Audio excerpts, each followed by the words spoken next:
أعوذ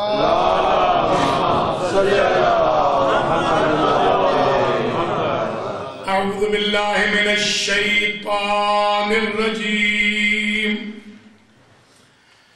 بسم الله الرحمن الرحيم. الحمد لله رب العالمين بارئ الخلائق أجمعين والعاقبة لأهل التقوى واليقين. الصلاة والسلام على سيد الأنبياء والمرسلين سيدنا ومولانا أبي القاسم محمد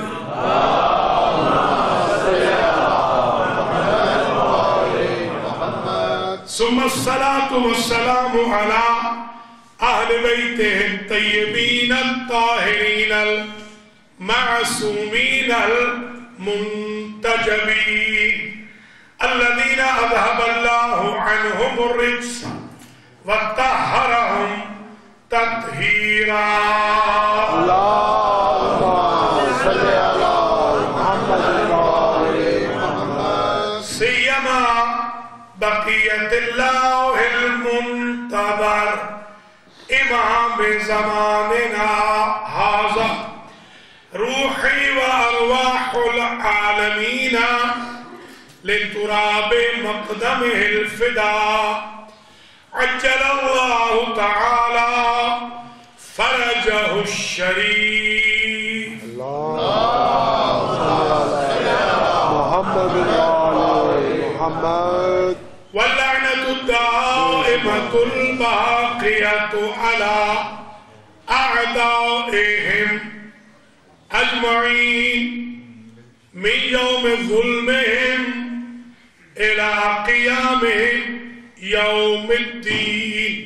أما بعد فقد قال الله سبحانه وتعالى في كلامه المجيد وفرقانه الحميد وهو أصدق الصادقين. بسم الله الرحمن الرحيم. يوم ندعو كل أناس بإمامهم. صلوات. اللهم صل على محمد وآل محمد.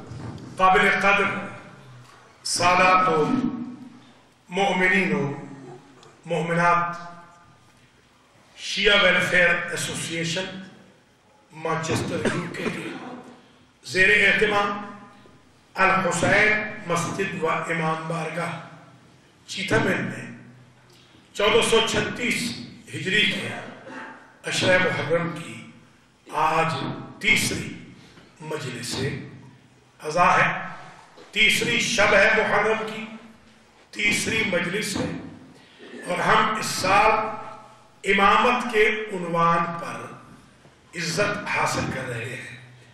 قرآن و حدیث سے دلائل و براہین پیش کرنے کی، تاکہ امت مسلمہ کے لیے یہ موسٹ کنٹروورشل اور موسٹ نیڈڈ ٹاپک بھی کلیریفائی ہو جائے اور گتھیاں سلجھائی جائیں، مشکلات حل ہو جائیں، اور امامت کا مقام امت مسلمہ اور انسانیت تک پہنچا دیا جائے۔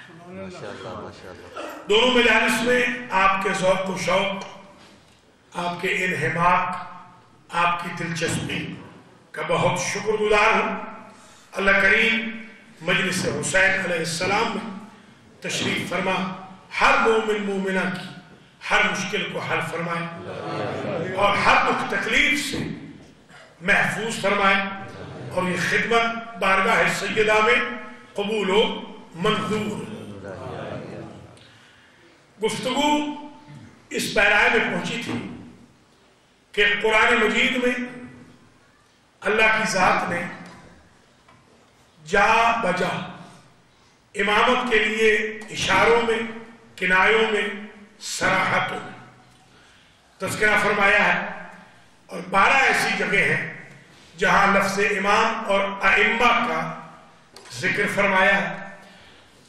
کل کی کچھ پڑھی ہوئی آیات کے دلائل کے بعد آج میں عزت حاصل کر رہا ہوں آپ کی خدمت میں سورہ احقاف کی آیت نمبر 12۔ اسی کی مترادف آیت ہود میں بھی گزری ہے۔ سورہ احقاف کی 12ویں آیت میں لفظ امام کا تذکرہ یوں آ رہا ہے وَيَتْلُوهُ شَاهِدٌ مِّنْهُ وَمِنْ قَبْلِهِ كِتَابُ مُوسَىٰ إِمَامًا وَرَحْمَةً۔ دوسری جگہ ارشاد ہوا أَفَمَنْ كَانَ عَلَىٰ بَيِّنَةٍ مِّن رَبِّهِ وَيَتْلُوهُ شَاهِدٌ مِّنْهُ۔ کیا وہ شخص اس کے برابر ہے؟ کیا وہ شخص جس کے پاس اللہ کی طرف سے دین مکمل طور پہ پہنچ چکا ہے اور وہ اپنے رب کے بین دین پر کمپلیٹلی عمل پیرا ہے، کیا وہ اس کی مانند ہے کہ جس کو ابھی ادھورا دین بھی نہیں ملا اور نہ اس نے عمل کیا؟ یہ کون ہے شخص؟ وَيَتْلُوهُ شَاهِدٌ مِّنْهُ، یہ وہ شخص ہے، کائنات کا یہ واحد شخص ہے جس نے 100% دین پر، مکمل دین پر عمل کی گارنٹی سکھائی ہے۔ اس کا گواہ اس کے قدم پر قدم رکھتا ہوا اس کے پیچھے چلا آ رہا ہے۔ اب وہ ہستی بتائیں کہ جس کا گواہ ایک ایک قدم پر قدم رکھ سکتا ہو، سوائے حضور کے ایسی کوئی ہستی نہیں، اور سوائے علی کے کوئی ایسا گواہ نہیں جو نبی کا بھی گواہ۔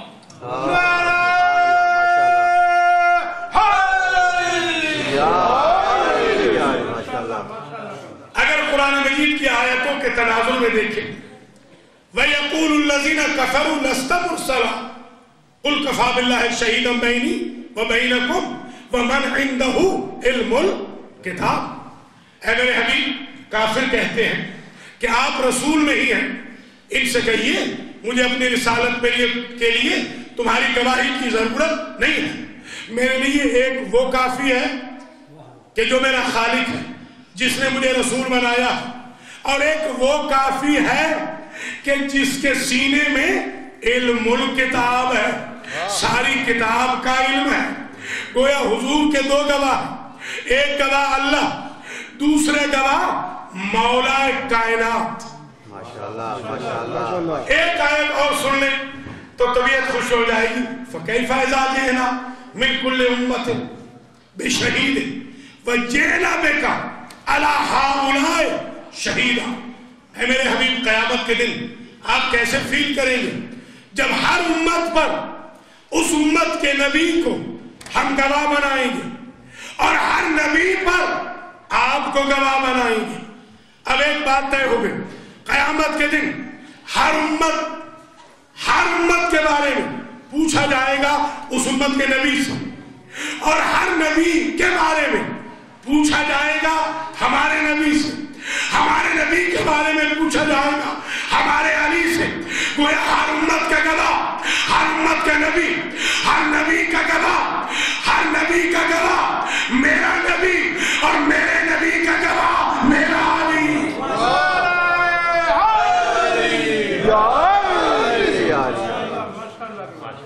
اب یہ بات واضح ہو گئی۔ وَيَتْلُوهُ، تلا یتلو کہتے ہیں قدم پہ قدم رکھنا، جو بالکل اپنے آقا، اپنے مقتدا، اپنے پیشوا، اپنے رہنما کی سر منہ انحراف کر کے مخالفت نہ کرے، جس کا قدم قدم پہ فٹ آئے، اسے کہتے ہیں تلا یتلو۔ قرآن مجید میں یہ فعل مضارع، یہ ورب اللہ کی ذات نے حضور کی نسبت سوائے علی کے کسی اور کے لیے اس لیے استعمال نہیں کیا کہ علی واحد وہ ہستی ہے کہ جن کا رسول کے قدم پہ قدم آئے تو پتہ ہی نہیں چلتا کہ یہ رسول کا قدم ہے یا علی کا قدم ہے۔ مبالغہ میں اسی لیے قدم پہ قدم رکھوایا اور شب ہجرت میں بدن پہ بدن رکھوایا، نہ ان کے بدن میں اختلاف ہے نہ ان کے قدم میں سبحان اللہ. شاہ جی نعرے لگاتے جائیں گے تو نکتے ہیں. نعرہ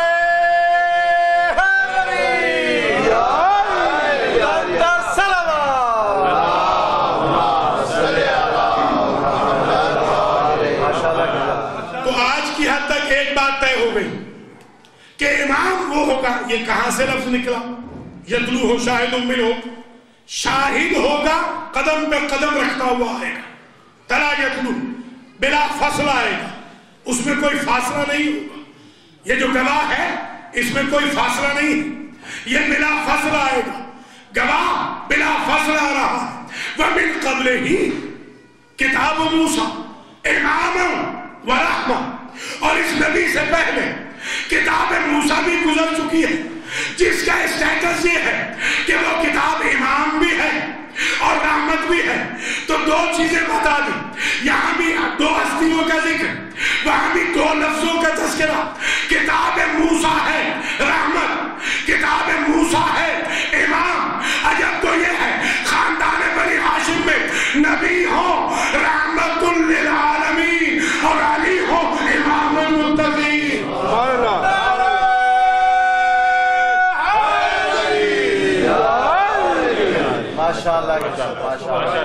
کتاب تورات کو قرآن نے دو ٹائٹل دیے. کتاب کو کہا امام اور کتاب کو کہا رحمت. تو ایک بات طے ہو گئی، اسے توجہ سے سن لیجیے کہ تورات اگر امام ہے اس دور میں، تو اب جو حضور کے دور کے بعد کا امام ہوگا یا تو اس کا سٹیٹس کم از کم تورات کے برابر ہو، اللہ کی کتاب کے برابر ہو، یا کم از کم اس کا تذکرہ تورات میں موجود ہو. تو آپ بتائیے کہ جنہیں لوگوں نے امام بنایا ہے ایک کا تذکرہ بتا دے، جنہیں ہم نے مانا ہے 12 کے 12 کا ذکر تورات میں موجود.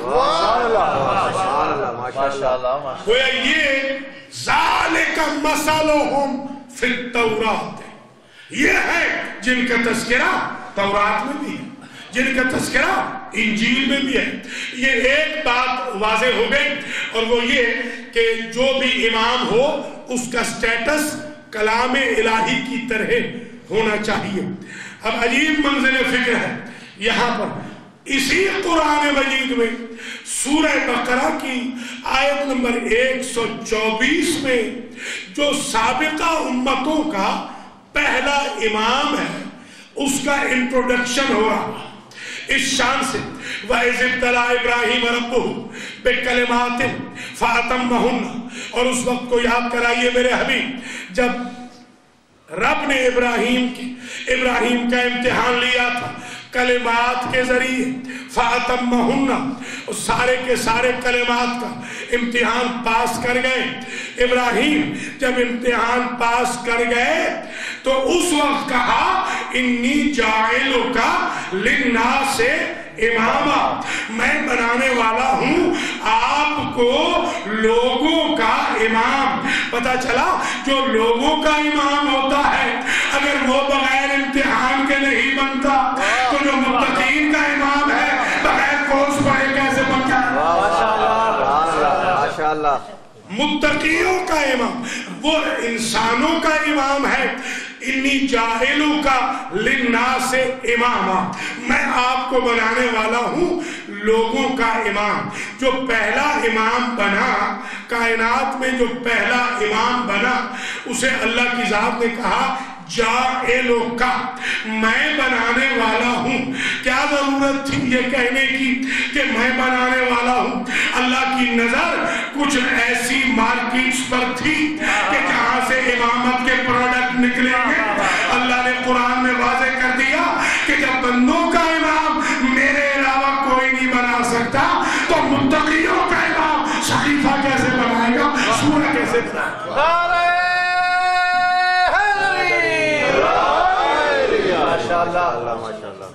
تو یہ حضرت ابراہیم علیہ السلام پہلے تھے معصوم، پہلے تھے نبی، پہلے تھے رسول، پہلے تھے صاحب شریعت، پہلے سے تھے اولی العزم، پہلے سے تھے خلیل، یہ سارے عہدے حضرت ابراہیم کے پاس پہلے سے تھے۔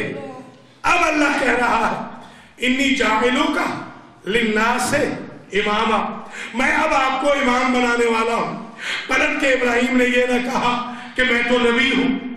اگر کوئی کمشنر ہو اور اس کو کہا جائے کہ حکومت آپ کو ڈی سی بنانے والی تو وہ کہے گا بڑا عہدہ تو میرے پاس موجود ہے، جب بڑا عہدہ میرے پاس موجود ہے تو مجھے چھوٹے عہدے کی ضرورت کیا ہے؟ تو ایک بات طے ہو گئی، اللہ کی نظر میں اور ابراہیم کی نظر میں، قرآن کی نظر میں، اس سسٹم کی نظر میں امامت کا عہدہ نبوت سے بڑا عہدہ ہے۔ ورنہ پلٹ کے کہتے جب نبی ہوں، رسول ہوں اور نظم ہوں، صاحب شریعت ہوں، تو مجھے امام بننے کی ضرورت کیا ہے؟ اب حضور کو نکال لیجئے، اس لیے کہ وہ امام الانبیاء بھی ہے، وہ امام الائمہ بھی ہے۔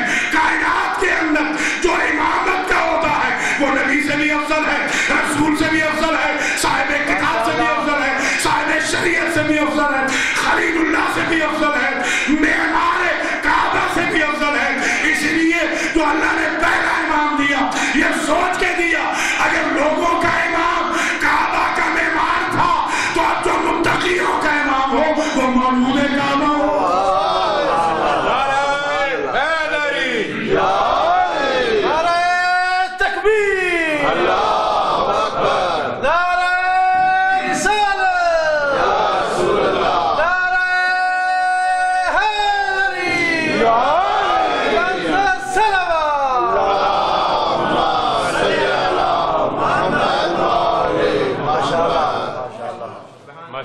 تو قرآن مجید میں بہت کلیئر انداز میں صفتیں طے ہو رہی ہیں، شرائط طے ہو رہی ہے امامت کی۔ ایک ایک آیت میں شرطیں آ رہی، مثلا اس آیت کے اندر یہ بات واضح ہو گئی کہ پہلے لیا امتحان، بعد میں دی امامت۔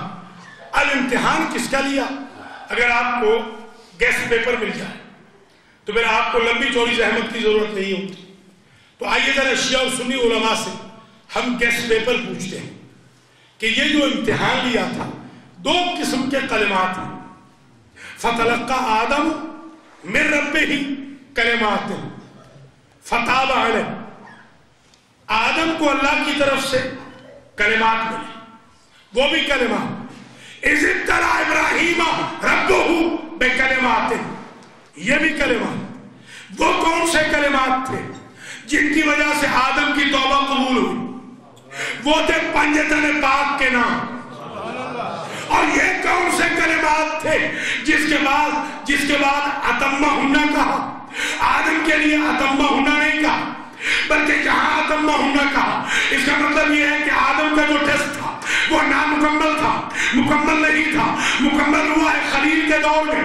یہاں کیا ہے؟ تو شیعہ سنی سب نے لکھا اس سے مراد 14 معصومین کے نام ہے، وہاں پنجتن پاک کے نام تھے، یہاں 14 معصومین کے نام، کیونکہ وہاں شریعت نہ تھی، اس لیے کامن سینس میں پنجتن پاک کی محبت کافی ہے، اور جب دین آ جائے تو اثنا عشری بھی بننا ہے، 14 معصومین کو بھی ماننا ہے۔